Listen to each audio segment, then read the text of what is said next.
माननीय अध्यक्ष जी,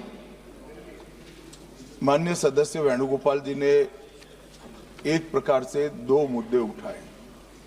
एक मुद्दा टेक्निकल है कि जो संविधान संशोधन होता है इसमें गण की आपूर्ति अलग होती है और जो कानून होता है उसमें गण की आपूर्ति अलग होती है। सदन के बहुमत के जो रूल्स है, जो नियम बने हैं वो अलग अलग हैं, इसलिए इस पर साथ में विचार नहीं हो सकता। और दूसरा कि जब डिबेट होती है तब संविधान संशोधन पर डिबेट अलग होना चाहिए और बिल पर अलग डिबेट होना चाहिए।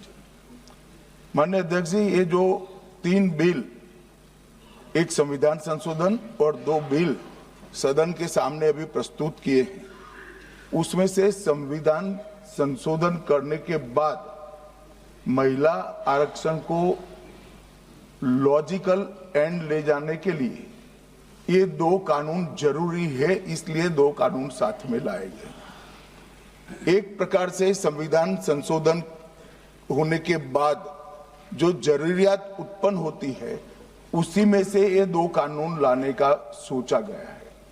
जहां तक उनका सवाल है कि बिल पारित करने में मत का विभाजन अलग अलग होता है, तो अभी हम चर्चा एक साथ में करें, क्योंकि एक कुल मिलाकर एट लेंथ में देखें तो एक ही विषय पर चर्चा होना है। जब आप बिल पारित करोगे तो स्वाभाविक रूप से तीनों संविधान संशोधन में अलग डिवीजन होगा और बिलों की डिवीजन की जरूरत पड़ी तो भी वो अलग होगा। तो इसमें किसी भी प्रकार के औचित्य का भंग नहीं है और कई बार ऐसा हो चुका है, जैसे नारी शक्ति वंदन अधिनियम में भी ये तीनों बिल एक साथ ही आए थे और इसी सदन ने उनकी सहमति से पास किया, मगर आज सुबह वो विरोध करने का तय कर आए मीटिंग में, इसलिए हर चीज में विरोध ही किए जा रहे हैं।